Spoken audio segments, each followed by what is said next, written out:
ഇനി നമുക്ക് കൽപ്പാത്തിയിലേക്ക് പോകാം. അവിടെ രഥപ്രയാണം ഇന്ന് ആരംഭിക്കും. വിശ്വനാഥസ്വാമിയുടെയും വിശാലാക്ഷി അമ്മാളിൻ്റെയും തിരുക്കല്യാണത്തോടെയാണ് രഥോത്സവത്തിന് തുടക്കമാവുക. തിരുക്കല്യാണത്തിന് ശേഷം വാദ്യമേളങ്ങളുടെ അകമ്പടിയോടെ ദേവീദേവന്മാരെ രഥങ്ങളിലേക്ക് എഴുന്നള്ളിക്കും. ശേഷമാണ് അഗ്രഹാര വീഥികളിൽ രഥപ്രയാണം നടക്കുക. ഗോകുൽ രഥോത്സവത്തിന് തുടക്കമാവുകയാണ് ഇന്ന് വളരെ പ്രധാനപ്പെട്ട ഇന്ന് തുടങ്ങിയുള്ള 3 ദിവസം വളരെ പ്രധാനപ്പെട്ട ചടങ്ങുകളാണ്. എന്തൊക്കെ വിവരങ്ങൾ? തന്നെയാണ് വളരെ സുപ്രധാനമായ ചടങ്ങുകളാണ് കൽപ്പാത്തി രഥോത്സവത്തിന്റെ ഭാഗമായി ഇവിടെ നടന്നുകൊണ്ടിരിക്കുന്നത്. ഞാൻ പറയുന്നത് പ്രേക്ഷകർക്ക് ഉൾപ്പെടെ കേൾക്കാൻ സാധിക്കുന്നുണ്ട് എന്നൊരു വിശ്വാസമുണ്ട്. അത് വലിയ രീതിയിലുള്ള തിരക്കാണ്, ഭക്തജന തിരക്ക് ഇവിടെ അനുഭവപ്പെട്ടിട്ടുണ്ട്. 3 രഥങ്ങളിലുമായിട്ട് സുബ്രഹ്മണ്യനെയും ഗണപതിയെയും 2 രഥങ്ങളിൽ കയറ്റിക്കഴിഞ്ഞു. ശിവനെ 3ാമത്തെ വലിയ രഥത്തിൽ കയറ്റിക്കൊണ്ടിരിക്കുകയാണ്. അല്പസമയത്തിനകം തന്നെ ഈ രഥം വലിച്ചു തുടങ്ങുന്ന ചടങ്ങ് അല്പസമയത്തിനകം തന്നെ ആരംഭിക്കും. വലിയ രീതിയിലുള്ള തിരക്കാണ് ഇവിടെ അനുഭവപ്പെടുന്നത്. സൂചിപ്പിച്ചതുപോലെ, വീണ പറഞ്ഞതുപോലെ തന്നെ സുപ്രധാനമായ ചടങ്ങിന് സാക്ഷ്യം വഹിച്ചുകൊണ്ടിരിക്കുകയാണ് ഇവിടെയുള്ള ഭക്തജനങ്ങൾ. ആയിരക്കണക്കിന് ആളുകളാണ് ഈ കൽപ്പാത്തി രഥോത്സവത്തിന്റെ ഭാഗമായിട്ട് ഈ ഗണപതിയുടെയും സുബ്രഹ്മണ്യന്റെയും ആരോഹണത്തിന് സാക്ഷിയാവാൻ വേണ്ടി ഇവിടെ തടിച്ചുകൂടിയിട്ടുള്ളത്. അതിന് തൊട്ടുപുറകിലായി ഗണപതിയെ ആദ്യം ഈ രഥത്തിലേക്ക് കയറ്റി, പിന്നീട് സുബ്രഹ്മണ്യനെയും കയറ്റി കഴിഞ്ഞിരിക്കുകയാണ്. ഇപ്പോൾ ശിവനെ കൂടി കയറ്റിയതിന് ശേഷമായിരിക്കും ഈ രഥം വലിക്കുന്ന ചടങ്ങിലേക്ക് കടക്കുക. ആയിരക്കണക്കിന് ആളുകൾ ഇവിടെ തടിച്ചു കൂടിയിട്ടുണ്ട്. നമുക്ക് ദൃശ്യങ്ങളിൽ നിന്ന് കാണാൻ വേണ്ടി സാധിക്കും.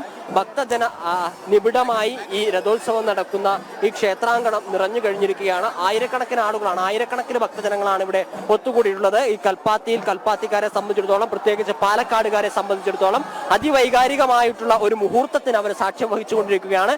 ഗണപതിയെ വഹിച്ചുകൊണ്ടുള്ള രഥം ഒന്നനങ്ങിയത് നമ്മൾ കണ്ടു. ഈ രഥം ഇവിടെയുള്ള ഭക്തജനങ്ങൾ വലിക്കുകയാണ് ചെയ്യുക. ആദ്യം ഗണപതിയുടെ രഥം വലിക്കും, പിന്നീട് സുബ്രഹ്മണ്യന്റെ രഥം വലിക്കും. അതിന് തൊട്ടുപുറകിലായി ഏറ്റവും വലിയ രഥം വലിക്കുന്നുണ്ടാവുക. പുറകിൽ നിന്ന് ഒരു ആന ഈ രഥത്തെ തള്ളുകയും മുന്നിൽ നിന്ന് ഭക്തജനങ്ങൾ വലിക്കുകയായിരിക്കും ചെയ്യുക.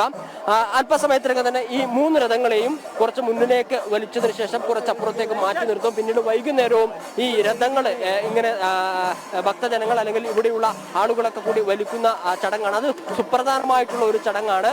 ഈ അഗ്രഹാരം മുഴുവൻ ചുറ്റിക്കാണിക്കുക എന്നൊരു സങ്കല്പമാണ് ഈ ചടങ്ങിന് പിന്നിലുള്ളത്.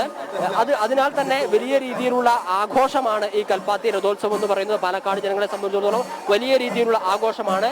വിദേശത്തുള്ളവർ പോലും, ഈ നാട്ടുകാരായിട്ടുള്ള ആളുകൾ പോലും വിദേശത്ത് നിന്ന് അവധിയെടുത്ത് പോലും ആഘോഷത്തിൽ പങ്കാളികളാവുന്ന അത്രത്തോളം സുപ്രധാനം അല്ലെങ്കിൽ പ്രാധാന്യം ഇവിടെയുള്ള ജനങ്ങൾ ഈ കൽപ്പാത്തി രഥോത്സവത്തിന് നൽകുന്നുണ്ട്. എന്തായാലും സുബ്രഹ്മണ്യനും മഹാഗണപതിയും ഇപ്പോൾ രഥത്തിനകത്തേക്ക് കയറ്റി കഴിഞ്ഞിരിക്കുന്നു. ആദ്യം ഈ സുബ്രഹ്മണ്യന്റെയും മഹാഗണപതിയുടെയും ശിവന്റെയും ഒക്കെ വിഗ്രഹം അത് ഈ രഥത്തിന് ചുറ്റും വലം വച്ചതിന് ശേഷമാണ് അകത്തേക്ക് കയറ്റുന്നത്. അത്തരത്തിലുള്ള ചടങ്ങുകൾ, അതായത് ആദ്യം സുബ്രഹ്മണ്യനും പിന്നീട് ഗണപതിയും ഈ രഥത്തെ വലം വച്ചതിന് ശേഷം ഇതിനകത്തേക്ക് രഥത്തിലേക്ക് ആരോഹണം ചെയ്ത് കഴിഞ്ഞു. ഗണപതിയും സുബ്രഹ്മണ്യനും ഈ രഥത്തിനകത്തേക്ക് ആരോഹണം ചെയ്തു കഴിഞ്ഞു. ഏറ്റവും ചെറിയ രഥത്തിൽ സുബ്രഹ്മണ്യനും, ഇടത്തരം രഥത്തിൽ ഗണപതിയും, ഏറ്റവും വലിയ രഥത്തിൽ ശിവനും, അങ്ങനെയായിരിക്കും ഈ വിഗ്രഹങ്ങൾ ആരോഹണം ചെയ്യുന്നുണ്ടാവുക. ഈ 3 വിഗ്രഹങ്ങളും ഈ രഥത്തിനകത്തേക്ക് ആരോഹണം ചെയ്തതിനു ശേഷം മാത്രമായിരിക്കും ഈ ഭക്തജനങ്ങൾ എല്ലാവരും കൂടെ ഈ അഗ്രഹാരം വലം വെക്കുന്നത് സമാനമായ രീതിയിൽ, അല്ലെങ്കിൽ അത്തരം സങ്കല്പങ്ങൾ മുന്നിൽ വെച്ചുകൊണ്ട് ഈ രഥത്തിനകത്തുള്ള ഭഗവാനെ ഈ അഗ്രഹാരം മുഴുവൻ ചുറ്റിക്കാണിക്കുന്നതിനായിട്ട് വലിച്ചു തുടങ്ങുക. അതും അല്പസമയത്തിനകം തന്നെ ആരംഭിക്കും. 3 വിഗ്രഹങ്ങളും ഈ രഥത്തിനകത്തേക്ക് കയറ്റി കഴിഞ്ഞാൽ മാത്രമായിരിക്കും ആ ചടങ്ങിലേക്ക് കടക്കുക. അതിനാണ് ഈ എല്ലാ ആളുകൾക്കും അതിന്റെ ഭാഗമാകാൻ കഴിയുമെന്നുള്ളതാണ് സുപ്രധാനമായ ഒരു സവിശേഷത. കാരണം ഈ രഥത്തിന് വലിയൊരു കയറ് കെട്ടി മുമ്പിലേക്കിടും. അതിന് എല്ലാ ആളുകൾക്കും ഇവിടെ കൂടിയിട്ടുള്ള ആളുകൾക്കൊക്കെ അത് വടം ഉപയോഗിച്ച് രഥം വലിക്കാൻ സാധിക്കും. അതൊക്കെ വലിയ അഭിമാനത്തോടു കൂടി, അല്ലെങ്കിൽ വളരെ വൈകാരികതയോട് കൂടിയിട്ടാണ് ആ ഭക്തജനങ്ങൾ കാണുന്നത്. കാരണം ഈ ഭഗവാൻ എഴുന്നള്ളുന്ന അല്ലെങ്കിൽ ഭഗവാൻ ഇരിക്കുന്ന രഥം വലിക്കാനുള്ള ഒരു അവസരത്തിന് വേണ്ടിയിട്ടാണ് എല്ലാവരും ഇവിടെ ഈ രീതിയിൽ തടിച്ചുകൂടി നിൽക്കുന്നത്. 10,000-കണക്കിന് ആളുകളാണ് ഈ തടിച്ചുകൂടിയിട്ട്. വൈകുന്നേരം ആകുമ്പോഴേക്കും ലക്ഷക്കണക്കിന് ആളുകൾ ഈ രഥോത്സവത്തിന്റെ ഭാഗമാകും. 3ാം ദിവസമാണ് സുപ്രധാനമായ ചടങ്ങ്. വിവിധ ഭാഗങ്ങളിൽ നിന്ന് ലക്ഷക്കണക്കിന് ഭക്തജനങ്ങൾ ഇതിന്റെ ഭാഗമാകുന്നുണ്ട്. അതിനാൽ തന്നെ വിശ്വപ്രസിദ്ധം തന്നെയാണ് ഈ കൽപ്പാത്തി രഥോത്സവം എന്ന് നമുക്ക് പറയാൻ വേണ്ടി സാധിക്കും. കാരണം വളരെ വൈകാരികതയോടുകൂടി, വളരെ ഭക്തി നിർഭരമായിട്ടാണ് ഈ ചടങ്ങിന് ഈ ആളുകളൊക്കെ പങ്കെടുത്തുകൊണ്ടിരിക്കുന്നത്. സുബ്രഹ്മണ്യൻ കയറി കഴിഞ്ഞു, ഗണപതി കയറി കഴിഞ്ഞു, ശിവനും കൂടെ കയറി കഴിഞ്ഞാൽ ഈ രഥങ്ങൾ ഓരോന്നായിട്ട് മുന്നിലേക്ക് വലിക്കാൻ തുടങ്ങും. വലിച്ചതിന് ശേഷം കുറച്ച് മുമ്പിലേക്ക് മറ്റൊരു ക്ഷേത്രത്തിന്റെ സമീപത്തേക്ക് കൊണ്ടു നിർത്തുകയാണ് ചെയ്യുക. അതിനുശേഷം വൈകുന്നേരമായിരിക്കും ബാക്കി ചടങ്ങുകൾ നടക്കുക. ഈ 3 ദിവസവും ഇത്തരത്തിൽ രഥം വലിക്കുന്ന ചടങ്ങുകൾ ഉണ്ടാവും. അത് നമ്മൾ നേരത്തെ സൂചിപ്പിച്ചതുപോലെ ഇവിടെയുള്ള ഭക്തജനങ്ങൾ അല്ലെങ്കിൽ കൽപ്പാത്തി രഥോത്സവത്തിന്റെ സുപ്രധാനമായിട്ടുള്ള ഒരു ചടങ്ങാണ്.